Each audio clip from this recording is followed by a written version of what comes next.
Welcome to Three Thoughts On. Today I'm excited to have my friend Toby Redshaw with us. Toby, how are you doing today? Doing great. Thanks for having me. No, thank you for making the time. I know you're a busy man. We've been trying to do this for quite some time, and I'm truly excited of this conversation because of your background. So let's take a moment and take a few minutes to tell the audience who you are, how did you get to where you are now, and what are some of the interesting things you're working on today? Unusual background. Born and raised in Mexico City, British parents, very multicultural background. Went to uni in the United States, but the weird part of my career is I've been just crazy lucky, but I've always had strategy, operations, and tech and innovation mixed in from the very early days of building the international business at FedEx, and then in America, in Asia, in Latin America, and then moving on to other large companies where I had the same sort of four hats. So they let me be a CIO, but also run new products. They let me run enterprise ventures and the B2B business, but also run tech strategy and a bunch of the tech, or global CIO and risk. And that's at giant big companies doing transformation like Verizon, American Express, of course FedEx, Motorola, and a giant FS company in Europe. In between, some interesting consulting, IT transformation for some of the largest companies on the planet, but always involved with innovation and startups. So as an employee, board member, advisor, chair, exec chair, I've done 45 startups, been inside 45, probably invested in 150, mostly with other people's money, Verizon's money, Amex's money, FedEx, Motorola's money when I had enterprise ventures, which is honestly the best way to invest in startups is other people's money. And I've done about a dozen boards, some not-for-profit, some B corporation, some private, one public. And the interesting part about my board journey, I think, is three or four that were just asteroid impact disasters, flameouts, where I think with conflict and difficulty and ending in company death, which I think are super valuable learning experience as opposed to I sat on a bank board for 5 years and nothing changed, right? So yeah, strange mixture of those things that don't normally get in the same bucket. I now coach about 7 startup CEOs. I'm on a bunch of tech advisory boards. I do 1, 2, 3, 4, 5, 6, 7 pro bono things, national competitiveness, some science based things, the Kroc Institute for Tech Diplomacy, and I teach. I just finished doing lectures every year at Kellogg and Booth on sort of where is tech going, how do you understand that pragmatically, what does it mean strategically, how does the chain from strategy to actual getting things done work, demystifying the cultural elements of that. And I've exited those, but I still teach in this marvelous program out at the Naval Postgraduate School, where I guest lecture once or twice a year in the Masters of Science in Innovation and Design. Just a bunch of turned on, awesome people out there, and I play a. Well, you gotta have the golf, right? You gotta have the golf. Well, thank you for that background. It's interesting. We have, and we've talked about this before. We have a similar background in telco. I spent 27 years in that field, and it's interesting how you had the opportunity. Is actually, like you said, it's very interesting to be able to see how that cycle inside big companies, right, from the investment side, acquisitions, M&As, and all the moving parts that most people take for granted. Yeah, no, I agree. When I first got a call to go into telco world, I told the guy on the phone, I said, this is the same guy that took me to Motorola and convinced me to go to Motorola. And which might have been a mistake because my other alternative was PeopleSoft, but I didn't know it was going to get acquired by Oracle, so left all that money on the table. But the same guy, and I said, hey, you remember I'm the innovation transformation guy, right? Why on earth would I go to a telco? Because telcos were known for 1G, 2G, 3G, 4G. We're really not doing much more differently. Boxes and wires. We're huge and we're slow. And he explained two things to me. He explained to me how forward-thinking the top management at Verizon was. Lowell McAdam, who was CEO and chairman, just an awesome, brilliant fella. And he explained to me what 5G was and how telco was moving from boxes and wires and network engineering to cloud-native, software-defined, AI-intensive, big transformation. And the fact that they were willing to bring a non-telco guy to run tech strategy and then grow from there, I found fascinating. Plus the scale, right? It's 16th largest company in America, 16 billion. So that was a wonderful challenge, a wonderful build for many years. I ended up running product development, the AI business, the geolocation business, the XR businesses, all the tech strategy, the AI transformation, and build out, and I ran the Latino employee resource group, which was super cool. So yeah, wonderful place to work. And then sort of things, if you do an innovation job, it lasts 4 or 5 years, and then you've got to have conversations about, look, start selling what's on the cart. You don't need another cycle of innovation on top of this. And at the same time, competition got a lot worse, so things were tighter and stiffer. So after 5 years, but it was a marvelous 5 years working with serious pros like Matt Ellis, who was the CFO, Tammy Irwin, who was my boss for a while, Lowell McAdam, those guys. Yeah, just a wonderful place to go and do those experiments. We built the first 5G labs on Earth, which were incubators. Built about 8 of those with partners and some by ourselves. Incubated some really cool startups using edge compute and 5G. I think if I look back, one thing which ties to our conversation is people got ahead of their headlights, right? I remember I must have talked to 500 executives, C-level board, about this fourth industrial revolution idea that was coming out at the time. And I think a lot of us who were on the inside were a little overly optimistic about how fast that would come, and a little under on how big of a deal it would be. So I think it came a bit later and a bit bigger than we thought. But I was on the road a lot because these guys wanted to hear what it was. It started with 2016, 2017, Klaus Schwab, who runs Davos, right? The World Economic Forum, which was this, Davos is still huge, but 4 or 5 years ago, it was every big board had somebody there, every large company. And his big thing was, look, things are changing. We're about to go to the fourth industrial revolution. And so that was having somebody explain what's behind that and distill down his 180-page paper to a pragmatic, here's what it means at your business.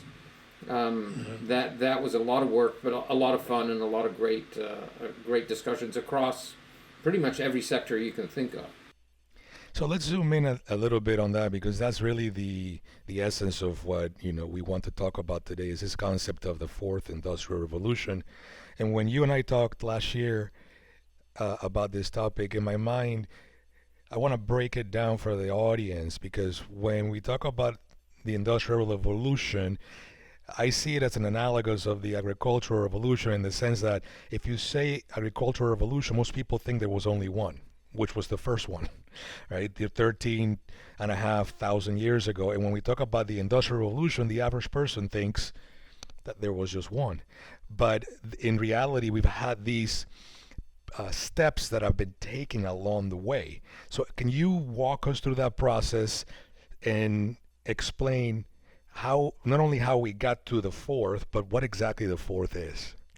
Yeah, so I think that's a fantastic question, because the content of fourth industrial revolution really speaks to it's a big deal because we're calling it an industrial revolution, and why. So if you go back in time, we moved from an agrarian society to an urbanized industrial society. The whole Dickens era with some of the good and the bad that was in that.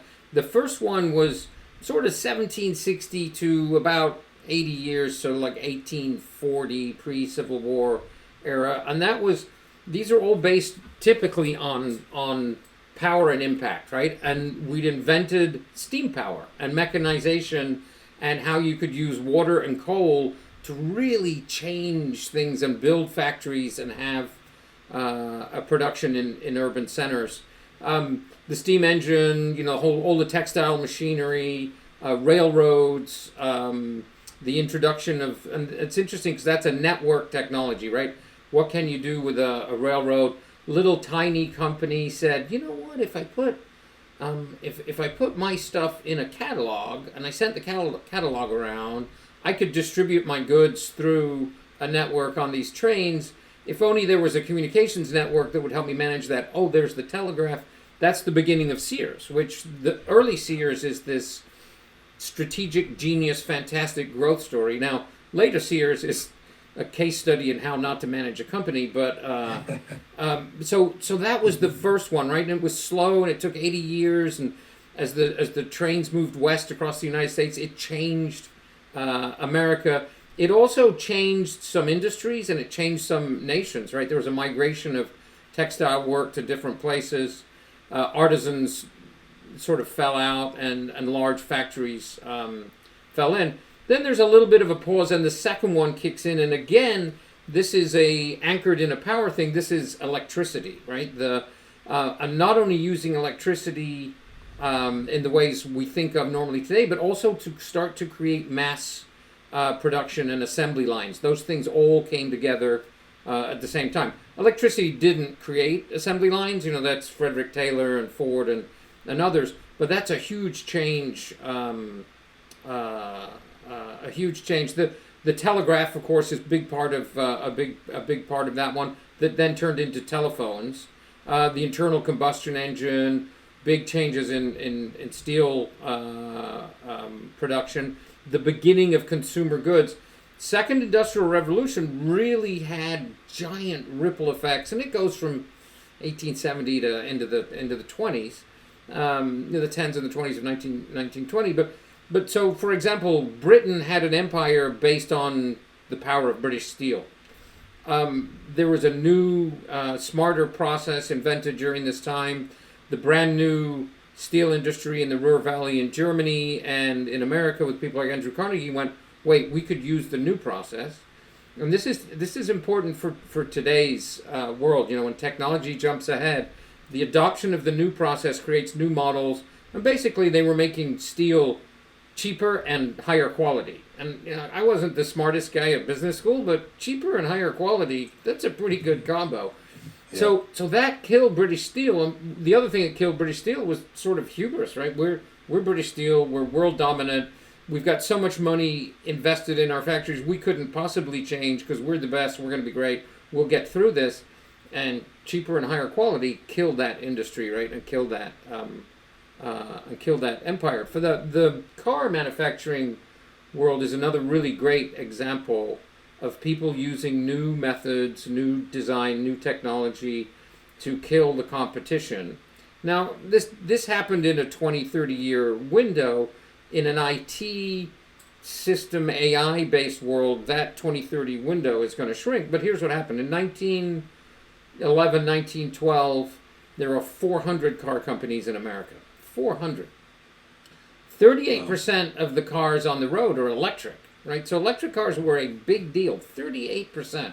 A lot of them preferred for many reasons. They didn't stink. You didn't have to hand crank them to start them. The performance was competitive.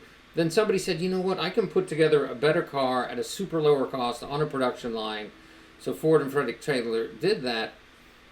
20 years later, there are 40 car companies, 360, 90% of them are dead and gone.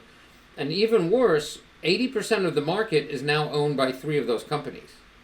So imagine any sector where that sort of consolidation happens because somebody leaps ahead using a new model with a new technology. We're going to take this electricity stuff and do something different. The ironic thing, the other thing that got invented in 1912 was the electric starter motor. So now one of the big complaints for cars, which is it's very hard to start, we made that easy. And the history of almost all technology, weapon systems, logistic systems, is they take very difficult, troublesome parts and they make them better and easier and cheaper, and they turn them into Lego. So I can take this piece of Lego called an electric starter motor and just put it in any car, and you've solved the problem. The history of IT is full of those sort of things, and we'll touch on that when we get to the fourth industrial revolution. So the fourth industrial revolution, they called it that because they look, it's gonna have the same kind of market destructive power, changing at a national level and at an industry level and at a company level, the fortunes of the players in those spaces. And they said, but it's on the back of four technologies. And the four technologies were IoT, all the XR stuff, AI, big data, and cloud, and the evolution of cloud. And back in like 2020, they said, look, if you look back 10 years at any of those technologies, it's a really steep curve, right? Where you were on IoT in 2010, or cloud, containerized cloud-based systems like Docker weren't even invented yet. AI and big data was still sort of stumbling around. If you had a petabyte of data, good luck managing that, right? It was very clunky, difficult stuff.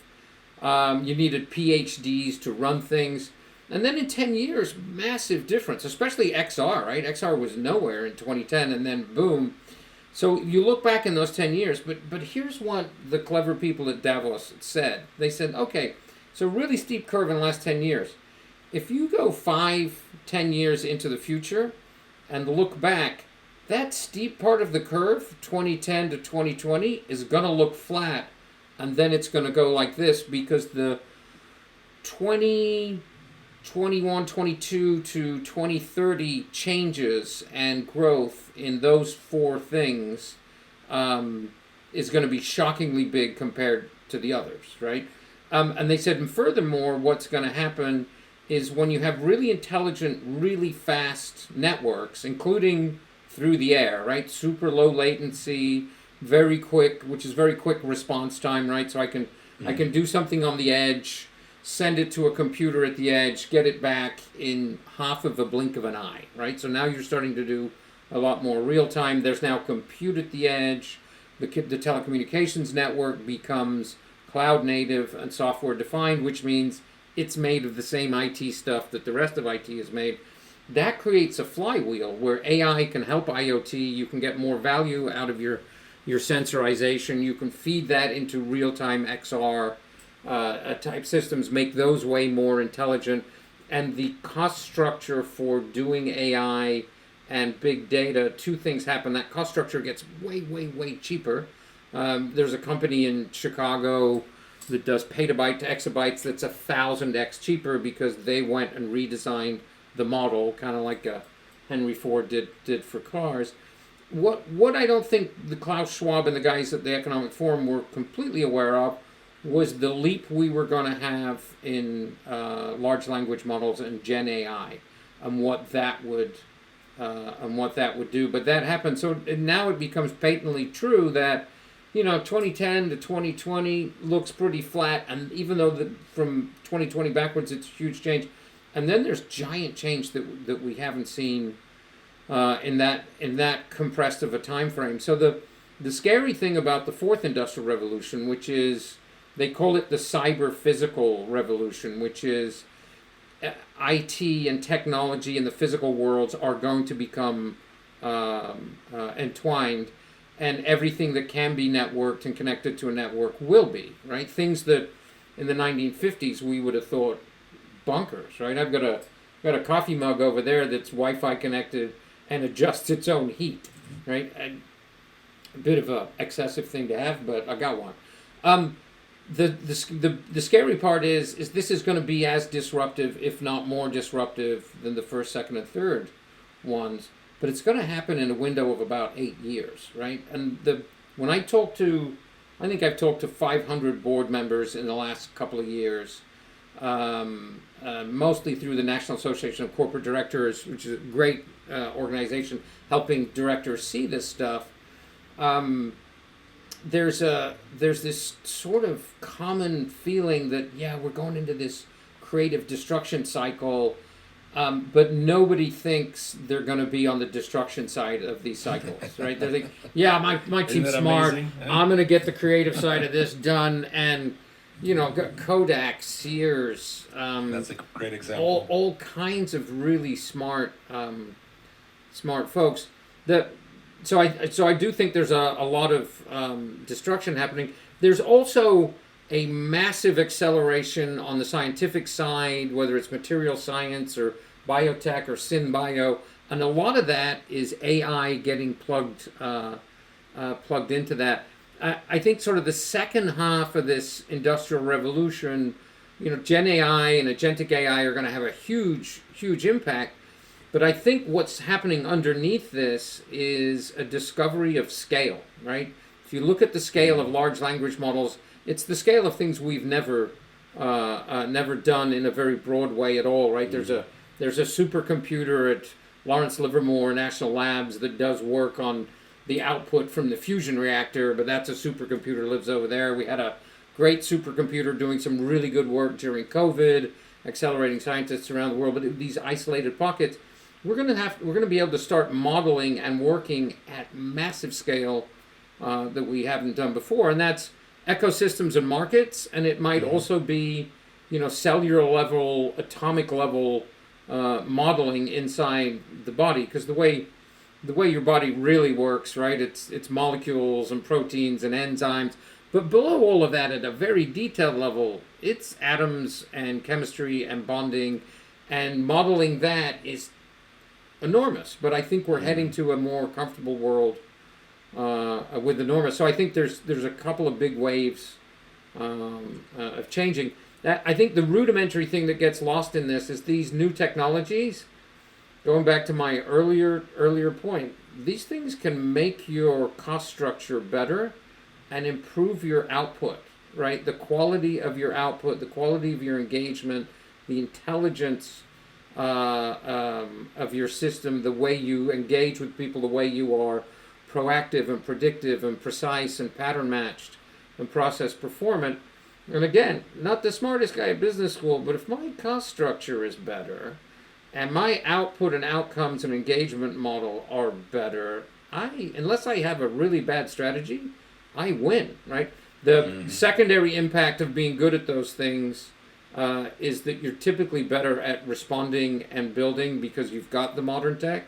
So not only am I cheaper and better than the enemy, I'm also more resilient, more agile, which is a very winning combo, which comes back to creative destruction. That's how companies get destroyed.